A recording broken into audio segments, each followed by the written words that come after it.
शरणम हरि शरणम। रस कितने हैं? 9 रस हैं और कुछ लोग कहते हैं कि 10 रस हैं। श्रृंगार वीर कर्णाद्भुत हास्य भयानका बीभत्स रौद्रो वात्सल्यम शांतश्चेति दशा रसा 10। कुछ लोग शांत रस को अलग से 10 रस नहीं मानते हैं, इसलिए 9 रस हो जाते हैं। शांत रस के सहित साहित्य शास्त्र में 10 रस हैं।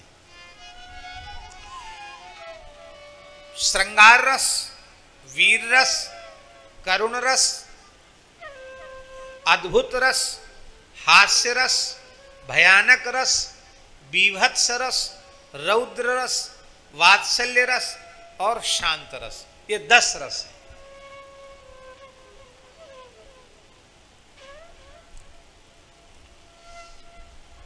इनमें रसराज क्या है? रसराज, रसराज माने संपूर्ण रसों का राजा। इसमें संपूर्ण रसों का राजा है रसराज श्रृंगार। माधुर्य रस, श्रृंगार रस, ये संपूर्ण रसों का राजा कहा जाता है। क्यों? क्योंकि समस्त रसों का अंतर्भाव श्रृंगार रस में हो जाता है।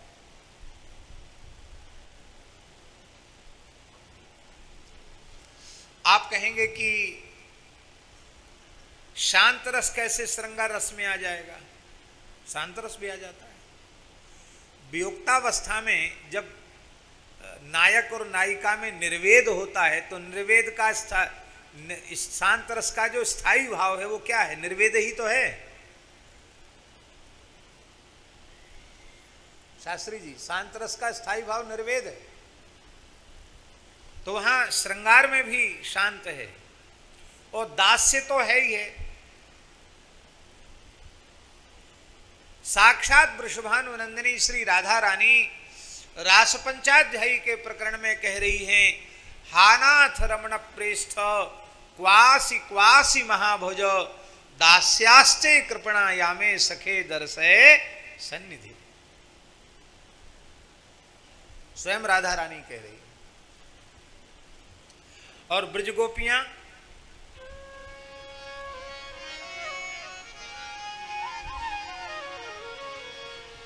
सुरत नाथ ते शुल्क दासिका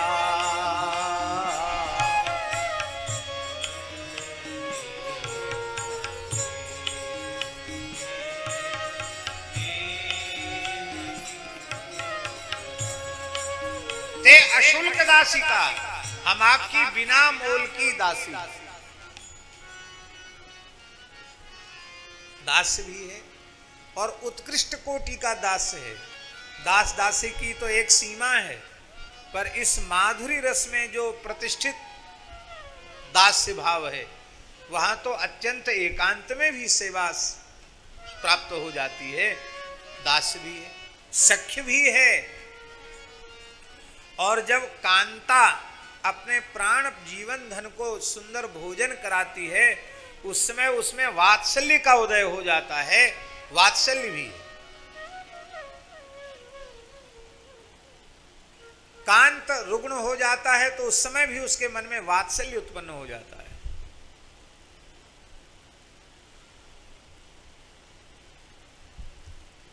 तो सारे रस श्रृंगार रस में सन्निहित हो जाते हैं। इसलिए श्रृंगार रस को, माधुरी रस को रसों का राजा कहा गया। और अरण्य कांड की एक विशेषता है, अरण्य कांड में सभी रस हैं। आप खूब ध्यान से अरण्य कांड का अनुसंधान करेंगे तो श्रृंगार, वीर, करुणा, अद्भुत, हास्य, भयानक, बीभत्स, रौद्र, वात्सल्य, शांत, 10 रस आपको अरण्य कांड में मिल जाएंगे। 10 रस अरण्य कांड में मिल जाएंगे। और श्रृंगार रस तो विशेष है। यह एक बहुत बड़ा वैशिष्ट्य है। एक बार चुनी कुसुम सुहाए, एक बार चुनी कुसुम सुहाए, निज कर भूषण राम बनाए, निज कर भूषण राम बनाए, सीतहि पहिराए प्रभु सादर, सीतहि पहिराए प्रभु सादर, बैठे फटिक शिला पर सुंदर, बैठे फटिक शिला पर सुंदर। हमारे संतों ने तो यहां तक कहा है, चित्रकूट के, देखिए जैसे हम लोग श्रीधाम वृंदावन में विराजमान है ना, श्रीधाम वृंदावन श्री युगलवर श्यामा श्याम का सुख विलास है। हमारे यहाँ जो साधु में टकसार होती है, उसमें श्री कृष्णोपासक जो संत हैं, संप्रदाय हैं, उनके संतों से टकसार में पूछा जाता है कि आपका सुख विलास क्या है, तो श्री निम्बार्क माधव आदि संप्रदाय के जो संत हैं वो कहते हैं हमारा सुख विलास श्री वृंदावन है। और श्री रामानंदीय संतों से पूछो कि आपका सुख विलास क्या है, तो कहेंगे हमारा सुख विलास श्री चित्रकूट धाम है। क्योंकि युगल सरकार की नित्य निकुंज की, निवृत्त निकुंज की लीला चित्रकूट धाम में होती। चित्रकूट में श्रृंगार वन है और 999 रास चित्रकूट में हुए। कितने हुए? रघुनाथ जी के 999 रास। वहां किशोरी जी के रोमकूप से सहचरियां प्रकट होती हैं और वो सब किशोरी जी का ही स्वरूप हैं और अकेले श्री रघुनाथ जी हैं। और वहां देवता वाद्य बजाते हैं और सहचरियां वाद्य बजाती हैं। 999 महाराज चित्रकूट की भूमि पर होते हैं और 1000वें महाराज की आरंभ में श्री रघुनाथ जी किशोरी जी का श्रृंगार कर रहे हैं। उसी में जयंत ने विक्षेप कर दिया। राम जी बोले इसमें विघ्न आ गया, अब इस 1000वें महाराज की पूर्णाहुति श्रीधाम वृंदावन में करेंगे। तो रास की पूर्णता श्री ठाकुर जी ने वृंदावन में की, महारास की पूर्णता। हमारे जैसे श्री वृंदावन की युगलवर श्यामा श्याम की उपासना में माधुरी रस के बहुत से ग्रंथ हैं, पुराणों में भी है और भागवत जी में तो है ही है। और श्री जयदेव महाप्रभु ने गीत गोविंद महाकाव्य में और श्री कृष्ण करणामृत में श्री बिल्वमंगल जी महाराज ने खूब सुंदर माधुरी का वर्णन किया है। और वृंदावन के महान रसिकाचार्यों ने अपनी वाणियों में श्री अष्टछाप के कुंभनदास आदि महान भक्त कवियों ने भी खूब माधुरी रस का निरूपण किया। खूब प्रचुर साहित्य कृष्ण लीला में मधुर रस का प्रचुर साहित्य खूब उपलब्ध है। और उज्ज्वल नीलमणि जैसे दिव्य रस के ग्रंथ और हमारे षड्गोस्वामी वृंदों ने तो इतना साहित्य दिया है संस्कृत में कि उसकी कोई तुलना नहीं। बहुत बड़ा साहित्य है। श्री श्यामा श्याम की मधुर रस की उपासना में इसी प्रकार से श्री सीताराम जी की मधुर उपासना के भी सैकड़ों प्राचीन ग्रंथ हैं। पर श्री श्यामा श्याम की मधुर उपासना जितनी अधिक प्रचारित और प्रचलित है, उतनी अधिक प्रचारित श्री सीताराम जी की मधुर उपासना नहीं है। और महात्मा आज भी मधुर रस के उपासक महात्मा हैं, लेकिन वह अत्यंत अधिकारी को ही वह रस और वह भाव प्रदान किया जाता है। अयोध्या में एक महापुरुष थे, महाराज जी जानते हैं, तुलसी प्रेस वाले परम पूज्य श्री सीता शरण जी। इतना साहित्य था उनके पास संस्कृत का, श्री सीताराम जी की मधुर उपासना का, कि हम कहने, एक बार उन्होंने हमको दिखाया था। बहुत बड़ा साहित्य उनके पास था। तुलसी प्रेस की उन्होंने स्थापना की, और पता नहीं कहीं एक ब्लैक एंड व्हाइट पुराना फोटो भी होगा, हमको उन्होंने एक श्री सीताराम जी का अष्टयाम कनक भवन में हुआ था, लगभग 50-60 साल पहले। उस अष्टयाम की एक उसमें ब्लैक एंड व्हाइट कैमरे चलते थे, रंगीन कैमरे नहीं थे। उसकी 1-2 छवियां भी उन्होंने हमको दी थी, और उसमें उन्होंने कहा था कि उस जो मधुर रस का जो अष्टयाम श्री सीताराम जी का था, उसमें महारास भी हुआ था, पर उसमें अयोध्या के उस समय के रसिकों ने ये मर्यादा स्थापित की थी कि उन सबको पहले अनुष्ठान, जिन जिन को उस रास का दर्शन करना है संतों को, उनकी पहले मधुर भाव की उपासना होनी चाहिए, पहली शर्त। और फिर उनको नाम जप की संख्या दी गई थी, तुमको इतना करोड़ जपना है। युगल मंत्र 6-6 करोड़ महात्माओं ने जपा। का उनसे पूछा गया कि अब तुम्हें किस तरह के स्वप्न हो रहे हैं, कैसी अनुभूति हो रही है, और उनकी अनुभूतियों के आधार पर उनका रास में प्रवेश हुआ था। और सच्ची बात यह है कि मधुर रस की उपासना है ही ऐसी ही। क्या वृंदावन की उपासना को आप हल्की समझ रहे हो? मेरी हाथ जोड़कर चरणों में विनम्र प्रणाम पूर्वक प्रार्थना है, केवल और केवल हरिनाम का आश्रय लो।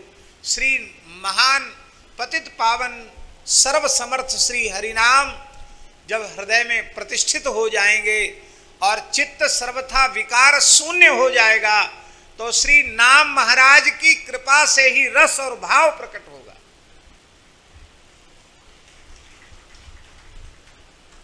स्त्री पुरुषों के प्रसंगों को सुनकर के हमारे मन में विकार की जागृति होती है, स्त्रियों के स्वरूप में आकर्षण बना हुआ है, और हम फिर मधुर रस का अपने को अधिकारी समझते हैं। कैसे हम मधुर रस के अधिकारी हो सकते हैं? ये इतनी सस्ती चीज है क्या कि चाहे जो लहंगा फरिया पहन के और चटक मटक के बरसाने में और नंदगाम में डोलवे लग जाओ, ऐसे कोई सखी हो जाएगा?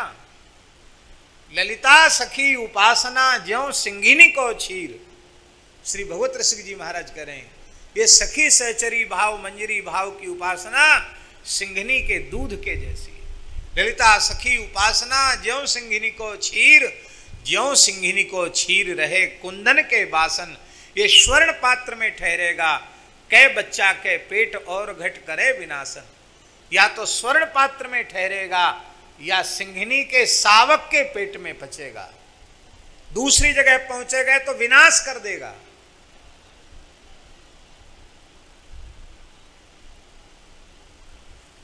इसलिए श्रीधाम का आश्रय लो, आर्त भाव से प्रार्थना करो रसिकाचार्यों से, उनके अनुग्रह से कुछ हो जाए। ऐसी हल्की फुल्की बात सीधे ही बनने लग जाओ कि हम तो सीधे निकुंज में ही प्रविष्ट हो गए, ऐसे नहीं होता, ऐसे बातों से कुछ नहीं होता। श्री राधा सुधांधि जी में महाप्रभु जी कह रहे हैं कि कहाँ में गरी प्राण्य हम गर्ह्य कर्मा, कितनी दीनता है उनकी, कहाँ में गर्ह्य कर्मा, और फिर भी हमारी जिह्वा पर श्री राधा नाम स्फुरित हो रहा है। तो ये राधा नाम जो जिह्वा पर स्फुरित हो रहा है, महिमा एश वृंदावनस्य, हम राधा नाम लेने लायक भी नहीं है, पर राधा राधा जिह्वा से उच्चरित हो रहा है। ये श्रीधाम वृंदावन की महिमा है। अनधिकार चेष्टा मत करो, यह अत्यंत उत्कृष्ट रस है। इसकी पात्रता क्या है, अब प्रसंगवश हम कह देते हैं। भगवत रसिक जी की वाणी बड़ी बढ़िया है। भगवत रसिक जी कहते हैं, आप सबको याद है फिर भी हम बोल देते हैं।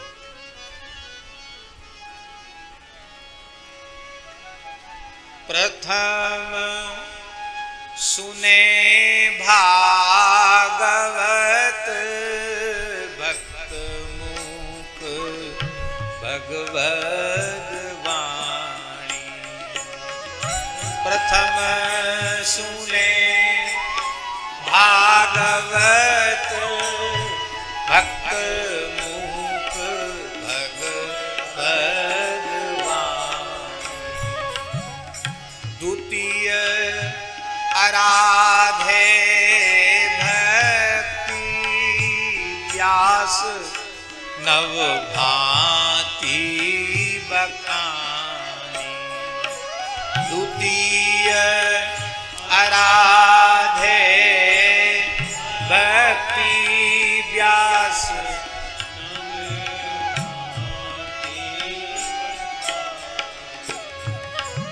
तृतीय करे गुरु समूझी दक्ष सर्वज्ञ रसीलो।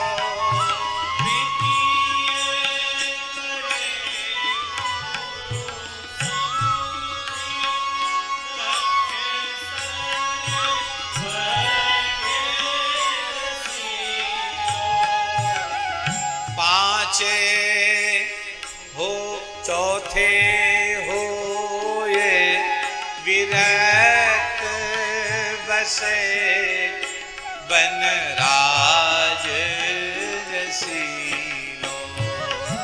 चौथे हो ये विरक्त बसे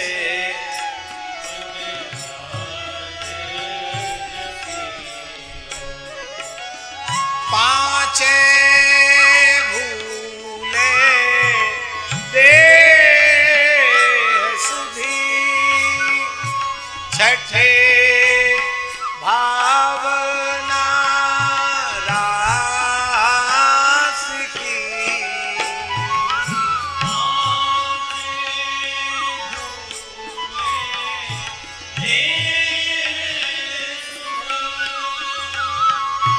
छठे भावना